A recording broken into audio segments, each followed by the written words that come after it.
Assalamualaikum warahmatullahi wabarakatuh. Perkenalkan, nama saya Julita Hasana dengan NIM 21101311200005. Nah, pada kesempatan kali ini saya akan mempresentasikan hasil proyek yang saya buat pada Moodle, yang mana saya kerjakan pada dual boot Linux Deepin.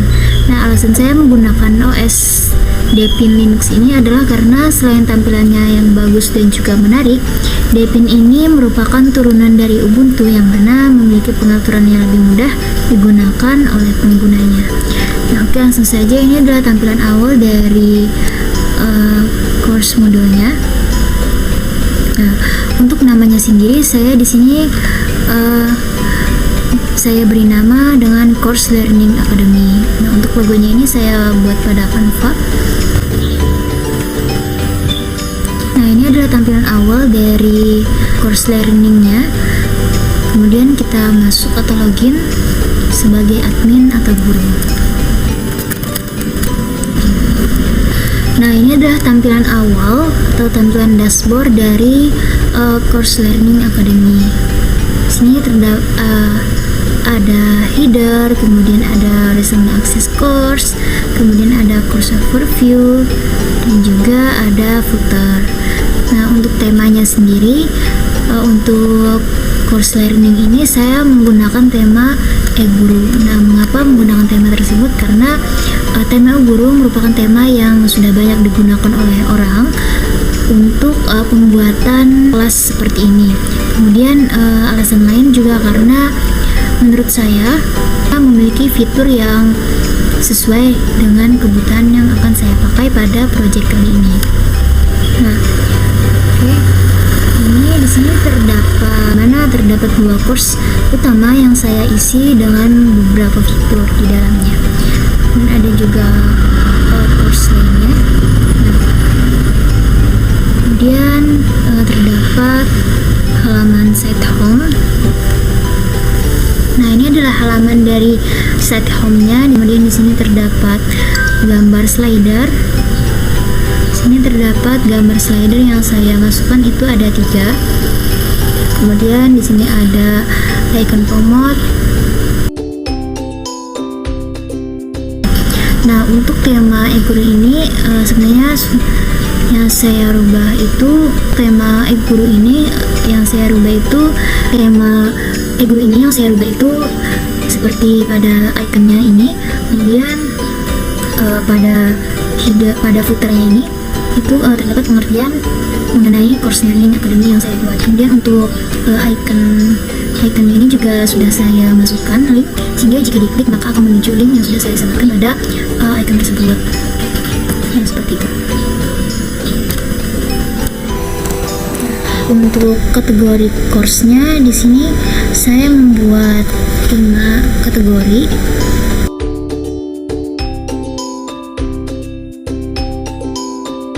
Nah, di sini saya membuat 5 kategori yang dimana setiap kategori ini mempunyai satu course. Course utama yang saya isi itu adalah course pemrograman web dan course pada kategori pendidikan matematika yaitu geometri analitik. Nah, untuk pemrograman web sendiri itu memiliki beberapa fitur di dalamnya, yaitu mempunyai 16 pertemuan mulai dari pendahuluan kontrak kuliah sampai dengan minggu 16 yaitu UAS. Dan di dalamnya juga terdapat forum, chat, attendance, PDF annotation, label, assignment, URL, file, dan juga quiz. Sama juga seperti pada course kategori pendidikan komputer, ini geometri analitik. Sini juga sama ya, mempunyai plugin yang saya gunakan pada model kali ini. Saya menggunakan 2 plugin.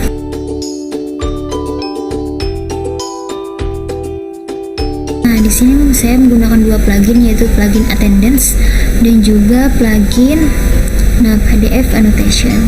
Nah, fungsi dari plugin attendance ini adalah berfungsi untuk memudahkan guru dalam pembuatan daftar hadir untuk siswanya. Kemudian untuk PDF annotation ini berfungsi sebagai penguploadan file yang mana filenya itu dalam bentuk PDF. Kemudian PDF file yang diupload tadi itu akan tampil secara embed. Kemudian guru dan siswa dapat menandai atau memberikan anotasi pada file PDF yang diupload tersebut. Misalnya kita masuk ke dalam course pemrograman web 2. Ini terdapat announcement berisikan gambar. Nah, gambarnya ini saya edit dan saya buat pada Canva. Dan di sini terdapat capaian pembelajaran, ada dosen pengampu, materi pokok, referensi, kontrak, dan juga kontrak perkuliahan. Nah, untuk halaman dari announcement ini sedikit saya tambahkan tag HTML dan juga CSS untuk mempercantik halamannya. Juga terdapat fitur chat, di mana guru dan siswa itu bisa melakukan chat. Ini terdapat absensi. Nah, di sini terdapat beberapa absensi yang telah saya buat. Guru bisa melihat siapa saja yang sudah maupun belum melakukan presensi pada tanggal yang sudah ditentukan. Misalnya di sini yang sudah melakukan presensi itu ada Alfika Nurfadia dengan menggunakan plugin attendance ini, maka memudahkan guru dalam pembuatan daftar hadir. Di sini pada status setnya guru bisa mengatur statusnya, hanya di sini hadir, kemudian telat, izin, dan juga tanpa keterangan. Kemudian selain itu juga guru bisa lakukan absensi untuk siswanya sendiri. Misalnya siswa Maisarah hadir, kemudian Nurhalisa itu terlambat. Nah, seperti itu juga untuk selanjutnya. Save.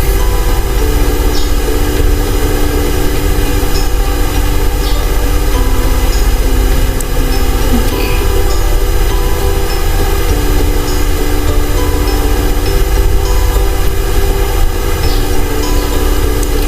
Nah, coba kita lihat pada halaman siswa. Siswa tersebut sudah melakukan presensi. Terdapat 16 pertemuan. Untuk pertemuan satunya itu di sini saya untuk menampilkan file, untuk mengupload filenya di sini saya menggunakan plugin PDF Annotation. Nah, tampilannya itu seperti ini jika guru sudah mengupload file.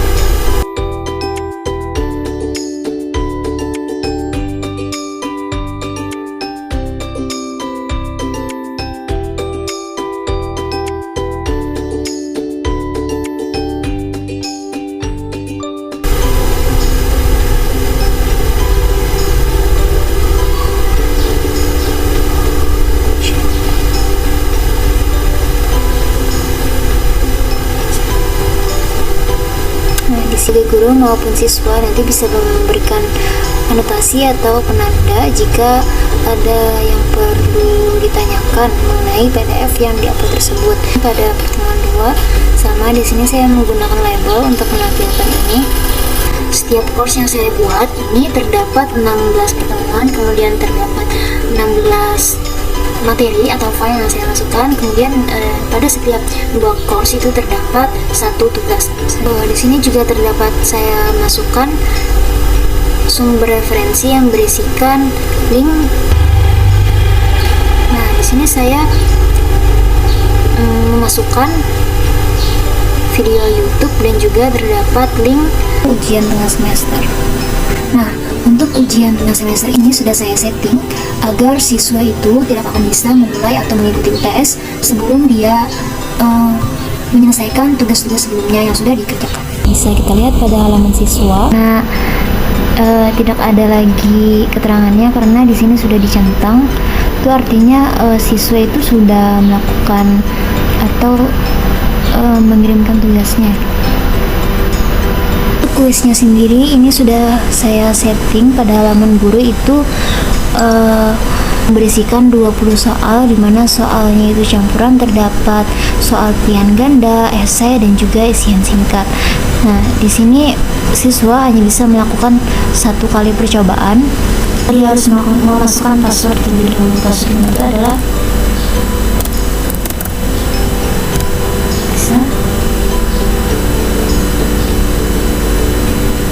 jika pengguna siswa itu sudah selesai mengerjakan soal, maka di sini akan ditampilkan jawaban apa yang benar, sehingga siswa itu tahu oh ini jawaban yang benar tuh. Untuk nilainya sendiri itu karena soalnya itu 20 soal, maka untuk tiap soal itu mempunyai bobot nilai sebanyak 5. Nah sebenarnya kemudian ada selanjutnya yaitu fitur forum. Pada fitur forum ini terdapat deskripsi dulu bagaimana format untuk forum yang akan diisi oleh siswa. Sini sebagai guru bisa melakukan atau membuat diskusi baru, kemudian untuk siswanya sendiri juga bisa untuk membuat diskusi baru dengan tema yang sudah ditentukan. Add new discussion topic.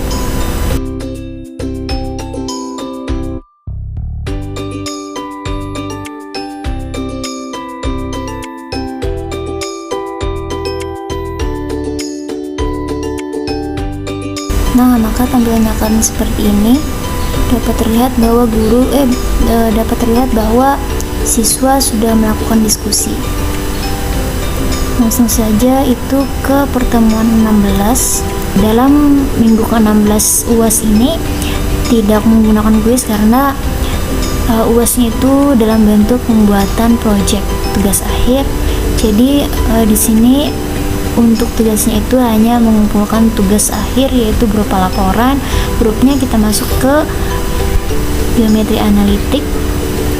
Nah, isinya itu sama aja. Untuk geometri analitik ini terdapat announcement,